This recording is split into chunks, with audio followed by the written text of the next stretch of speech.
Alright, look at me going to extremes to make a video! Yeah, my lighting is still not working, so I've just made this weird setup.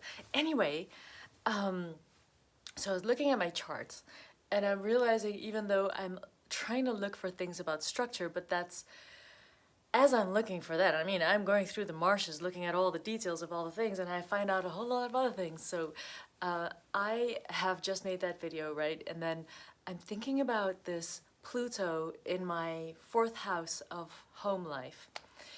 And I'm like, Pluto and Saturn, I don't know how to, like, call them, like, those would be like two, like the Pluto is like a bomb. It's like something that's always threatening to explode and drag everything with it. And sitting right next to, like in the bed, on the love coach with in the love seat, set together with Saturn. And Saturn is like strict daddy. Is like, you know, like there's no room for play except if you can explain it in such a way that it makes sense in a rational way, that it's gonna build something and therefore there must be fun, and then okay, go and execute the fun. And it's like, not like execute like kill, but it would be very fitting with like Saturn and Pluto on in a love seat going like, yeah, kill it off. And I'm just thinking about the pressure of Pluto with Saturn. Oh my god, if they're like working together. Okay, so I just had to think of my ex-partner. I'm gonna tell a little story here. It's gonna be a little bit triggery, so but it's my life, right? And it's, I think it's kind of not too bad, but I am able to make dark jokes about things that happened to me, and I think they are funny. So here we go. So in my past relationship of a few years ago, I'm not telling you my relationship status right now, but in that relationship, my ex-partner was kind of like a daddy figure for me.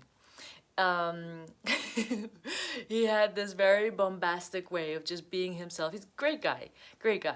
But we both have Cancer rising, so it's like our ascendant. That's in astrology the sign of the zodiac that was on the horizon when you were born. And it's a 24-hour cycle, and all of the zodiac signs pass along the clock. So it like changes every 2.5 hours. 2 hours, every 2 hours, there you go. Is that true? I have no idea. 12, 24 hours? 12 zodiac signs? No, I guess, yeah, that's every 2 hours, right? Yeah. Okay, so we had the same Cancer rising. So we were both born with the zodiac sign of Cancer on the horizon, and then we both had our moon in Sagittarius. Now, not big chance that that would happen, but of course, you know, we attracted each other, so that happened. And this specific constellation is like, if you're a Cancer rising, you have that really like broody emotional vibe. But then you have the moon, which is the ruling planet of Cancer, this emotional moon, and it's sitting in a dynamic fire sign and very optimistic, and it likes parties, and it likes, you know, until you get it in its bad mood, and then it's really moody and like introverted and like, you know. And so for any Cancer rising, or even sun in Cancer, it's important to have access to your emotions. Now, then I come to this other thing. Sorry, it's going to be a little bit of jargon, and then I'm going to get to the very funny story. So we are both generators, and we both have sacral authority, which means that we don't have a defined emotional center. which means, and you're gonna have to ask me about this, so don't take this like a very like a fact. Emotionality is something like it's a very broad thing, and we can't reduce it down to this one thing. But to just say it in a very flat out way, if you have undefined emotional center, it means that you're not producing emotional energy from within. It's actually people who are defined emotionally that are producing emotional energy from within. And that wave of energy, when it gets to a person that doesn't have their emotional center defined, it kind of hits like way harder. Like the wave that came at them is amplified, and they feel like, oh, that person feels happy, sad, angry, whatever the emotion is, and they can feel it. So unless you're like not wanting to be sensitive at all and have like numbed. Okay, anyway. So neither of us actually had emotional authority, meaning we both didn't have any definition in our emotional center. So neither of us should have like been super emotional, except, you know, shit happens, everyone has emotions, and when you have emotions you just feel them. But it would have been good if we had like I mean, we got to know each other so we could get to know our emotions, basically. And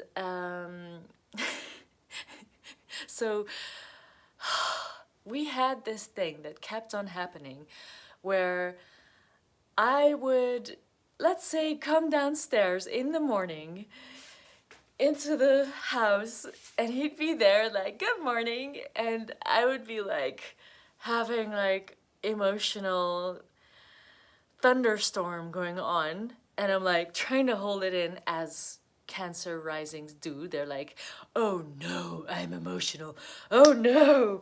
Oh, see my tough shell. I'm pinching myself. I'm not gonna let it out because why would I? Who cares about me anyway? And Cancers can have all kinds of reasons to not show their emotions, but then they really should, because they're so emotional. They can't like hold it in all the time. It's gonna come out, and they're gonna either be really moody. And when you have a moon in Sagittarius, like the fire of the emotions can just go whoo wah, and it's gone.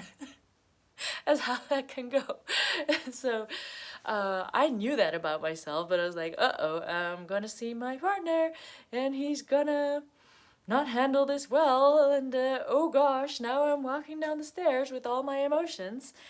And he would see me, and he would like get this emotional hit. I don't know if that's the thing that happened, but he could like, he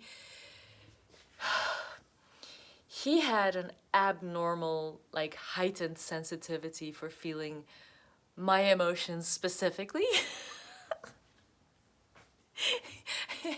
And he would do like, as in a family dynamic where no one wants to or is able to deal with emotions, and then they're just coming at you, and then he would do a daddy thing. He would do a dad move.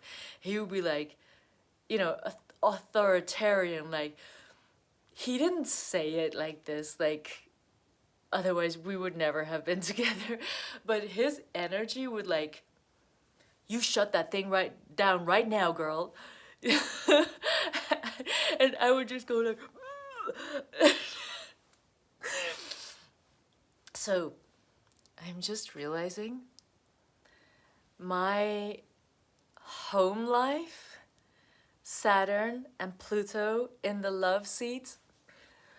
My ex-partner, he was a Leo with like Cancer rising. Like I said, I'm a Capricorn and he's a Leo. So he would like take his Leo sun and be like, we gotta get this under control. And like try to like sort of energetically push my emotional energy down, and it will be like, no way, man. You try to do that with Saturn and Pluto sitting in a love seat with a whole lot of traumatic, unprocessed emotions. The thing that I'm realizing about when in human design you don't have defined emotional energy, so you have all these energy centers. Okay. Oh my God, do I have to get it? No, there's. All right, I'm gonna put it in here. And so here's the emotional center. If it's white, it means that it's undefined. If it's colored in whatever color, but like the whole thing is colored, not only like dots or numbers or something, but the whole thing is colored, that means you have defined emotional energy center. And it means that you emit emotional energy. But the thing is that, so all of these things are energy centers, and this specific one is emitting emotion and it's energy. So all of them emit energy, but the emotional one emits emotional energy. Now, the whole thing about emotion is that it's a different thing in human design than it is that when we talk about emotion as, yeah, energy and motion, because then it's a much broader topic.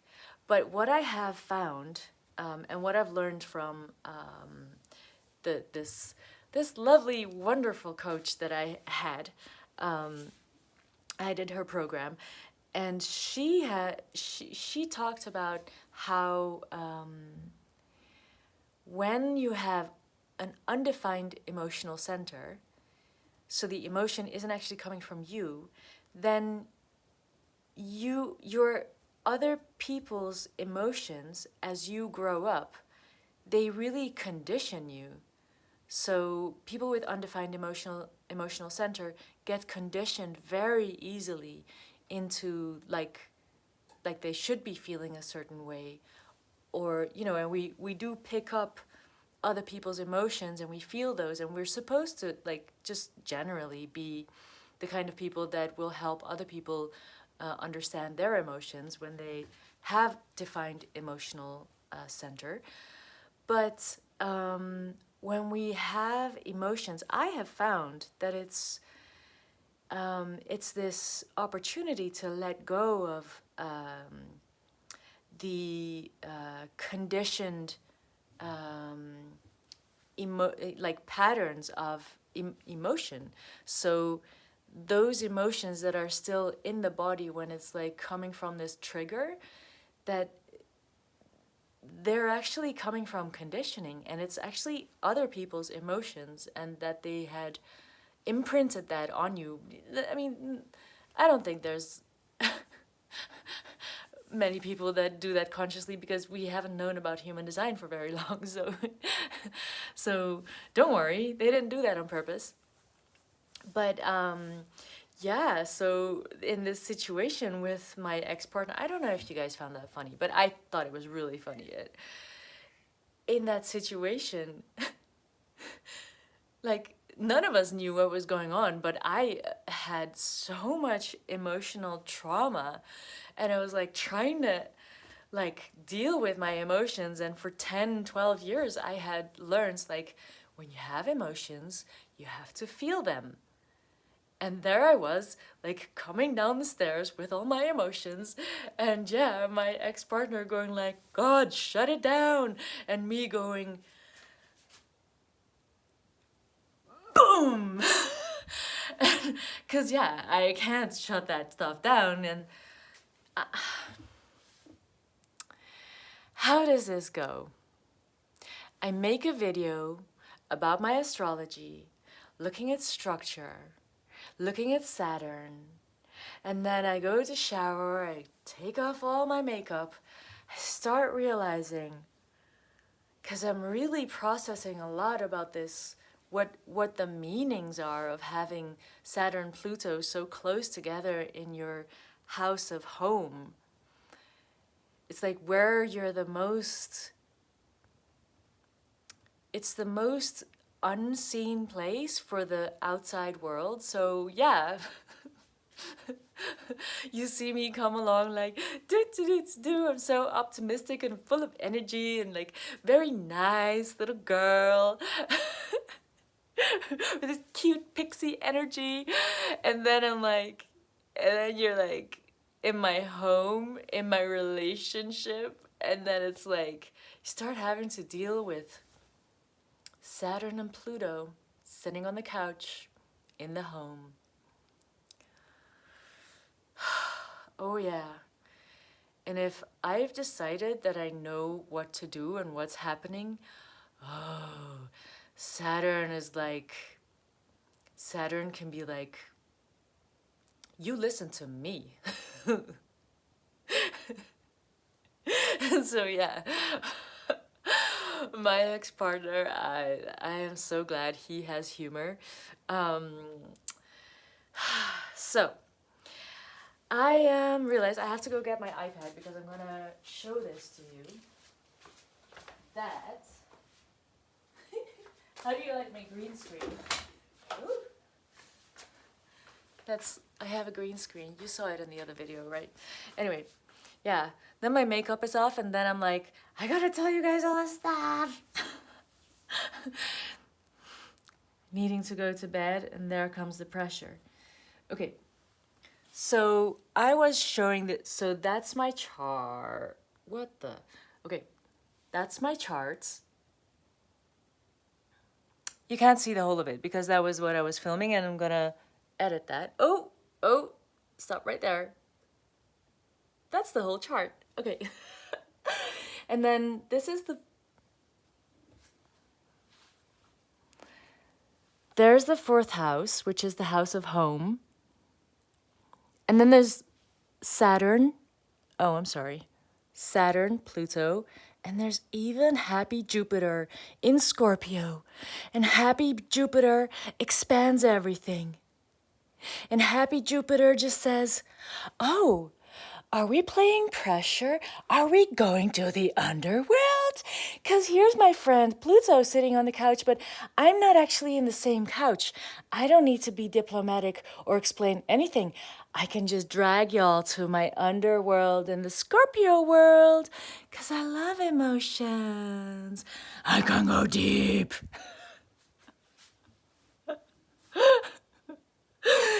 Guys, if you have a chart like this, like, the fun thing is that you can decide to use these energies in ways that will be more helpful, more fun, more humorous. Yeah. For me, as soon as I get serious, like my Saturn and Pluto, they go like, I know this. I know how to do serious. I know how to do. And then Jupiter goes like, are we doing serious? Are we going to the underworld? Let's go. And yeah, so yeah, thank God I'm making videos.